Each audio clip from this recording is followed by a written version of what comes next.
Racial disparities in the spread of COVID-19, as well as the economic fallout, have been noted since the onset of the pandemic. But as researchers get close to developing a vaccine, there's more attention to racial disparities in the trial groups and what that could mean for making a vaccine widely effective. Those are among the concerns that drove the Boston Black COVID-19 Coalition to stage a protest outside Brigham and Women's Hospital. To explain the concerns is our guest, one of the coalition's founding members, Elisa. Thank you very much for being with us, Louis. Thank you for the opportunity to speak on this issue. I'm going to ask you to introduce yourself a bit more here because in addition to being a community leader in Boston, you have a lot of experience working with infectious diseases for the federal government, right? I do. And one of the reasons I joined the Black Boston COVID Coalition wasn't COVID-19 coalition is because of my background and experience in working with infectious diseases and other programs that have impact greater than local. I also work with Dr. Tia Martin and Sims Wilkerson and Priscilla Banks, who was the first person to get out there to start handing out cards and warning people of this challenge, and also assisting and giving people food cards and laundry cards and things of that nature. But my group, my personal group, the Garrison Trotter Neighborhood Association, we were on the street the 1st of March handing out masks because I knew from the beginning this was an airborne virus that that could be spread by breathing. And so while the CDC and others had not made that point, we were very clear that we had to get people protected as quickly as possible. Well, I know early on in the pandemic, we had problems with testing, partly meaning that there weren't enough tests for the people who needed them. What did this mean in the community here in Boston? Well, it was frightening for the Black community of Boston because we could see that in Cape Cod, people could drive up for drive-in testing in early March, and that we were not seeing any sites in Roxbury, Dorchester, Mattapan we could go to. And it was even more unfortunate that we couldn't go to the hospitals and the community health centers weren't doing the testing. So people who were concerned about whether or not they had the virus could not get tested. And those who got tested and were found to be infected, they were turned away from the hospitals. They were being sent back to their homes to quarantine, some on public transportation. And that, in a sense, defies the concept of how you handle communicable diseases. Explain that a little bit more, because in an ideal world, you could go home and be quarantined, meaning you're isolated from anybody else. The disease is not spreading. But in the real world, what was really happening? Well, in the real world, you have poor and working class people, and many of them were at high risk of infection, not because of any pre-existing condition or underlying diseases, but they were working in the service industries. These are the hotel workers. These are the supermarket people. These are the restaurant.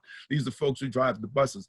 These people work very closely with the public in general, so their probability of infection was higher than most people, but they also live in crowded quarters. And so the neighborhoods where you have people living at 4 and 5 to an apartment, they're more susceptible of taking the disease and spreading it among their family and friends. And so it really was very, it was not in the best interest of public health to send people they knew to be infected back home, or not to test people who thought that they were infected and wanted to make sure that they weren't infecting others. Well, the next level we're coming to is developing a vaccine that will shut down the virus. At least we hope it will. But in order to develop a vaccine, you have to make sure it works for just about everybody and it doesn't have some bad side effects for any significant group of people. How are we doing with that? We're not doing very well. We should have been working on a vaccine from the beginning. I think personally, we should have worked with our European and Asian partners who had started on this process months before we did, because they took it seriously. And of course, the leadership of our country wasn't taking it seriously. The leadership of our state wasn't taken seriously, as evidenced by the number of seniors and elderly that died unnecessarily in rest homes.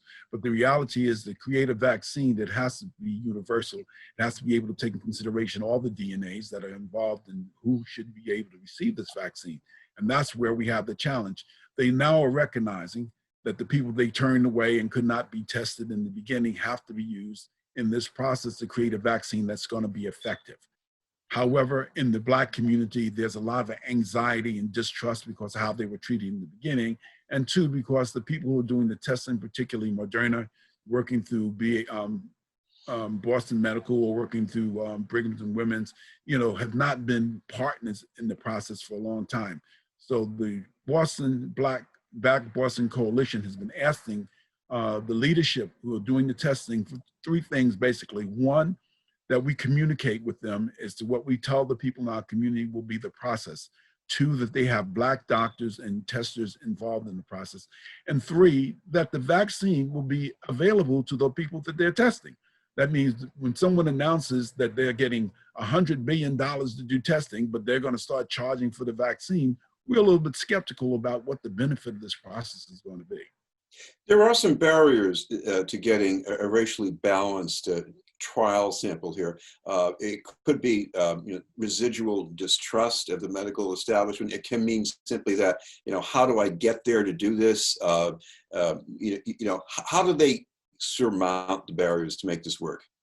By establishing a working relationship with the community leaders and folks who are willing to support in the system. Those of us who understand the importance of having this vaccine and having a way to get past this virus. But the resources they have, they're not sat down to talk with people. We've not got a clear understanding how the testing is to work. And the distrust that's among Black and Latinx people is real. It's not paranoia. I mean, you remember in the beginning, they wouldn't test them in the beginning. They sent them home knowing that they were infected. 3,000 beds that were available in Boston did not go to the people who they knew were infected. They went to other places, the other people were left vacant. So there's a reasonable understanding of the mistrust and the need to have some assurances that these companies are going to work in conjunction and in tandem with the community leaders and people who understand how the testing process works. Well, one thing I think it has been shown already when things like vaccines are developed, it really is an issue. Sometimes it works well for one group, but it can have some problems for another group. You're worried about that here, I imagine, too, right?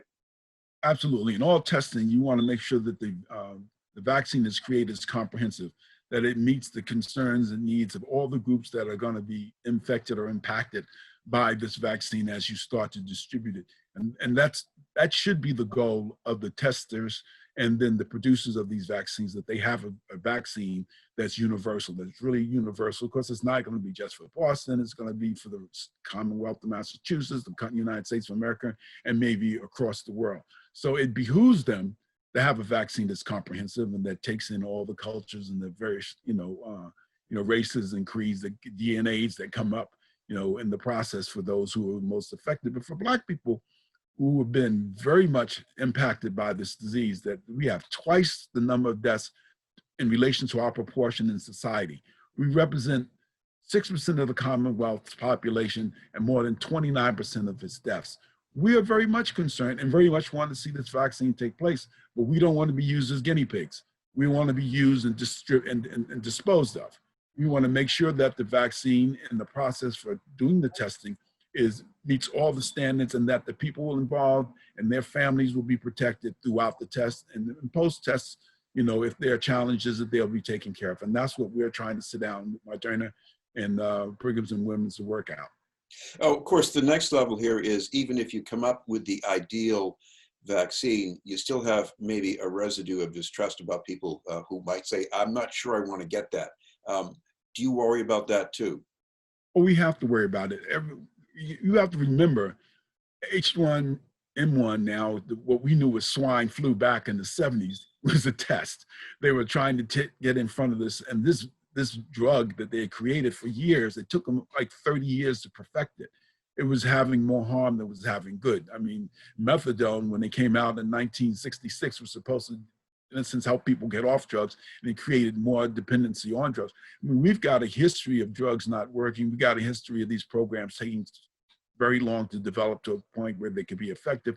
And then the historical things like the Tuskegee study and other, studies that they've done using Black people in particular, that folks have a rational fear of thinking that it might not work for them. So yeah, we do have a concern that it gets done well, and that the post effects they would support. Finally, one other thing coming into play here, even researchers live in a political world. And there's a lot of political pressure right now to come up with something as quickly as possible. And I imagine there's pressure on people to say, look, if it takes more time or effort to get a better sample, we're going to cut corners. Do you think that could be going through people's heads? Well, absolutely. You know, our American industry is about profit. They want to get to the most profitable plateau they can reach at the quickest time possible. That, you know, if they get there first, they get their product gets on the market. I understand that, but in cutting corners, they can't put people's lives at risk. It would behoove them to do it the right way, sit down and work through this process. And by the way, as a representative of the African American community, Black people, and working with the Latinx community, we've got to make some assurances, and we're going to take the time to get these assurances that the people involved in this testing will be treated fairly, that, you know, during the test and post-test, if there are any complications, there's going to be support for them. And these companies doing this testing, they have the resources to do it. I just want to make it clear again, $100 billion has been dedicated to allowing these people to do this testing, putting some of those resources back into the communities where they're asking the testers to come from, the people who will be used in this process, makes practical sense. And that money, I think, is from the taxpayers. So it's not their money, it's ours. That's why it's incredible that they would even discuss the idea of charging for this. I don't know how our senators and representatives see this, but at this point, we need to get a drug. Society needs it. We need it, you know, in order for the people who are dying in the Black community to mitigate those impacts. And we're very much in favor. We just want it to be done where we're not used, abused, and thrown away. Thank you very much for joining us and taking the time. I thank you so much for the opportunity. It's good seeing you, Chris. Good to see you again too, Louis. Louis Elisa from the Black Boston COVID-19 Coalition.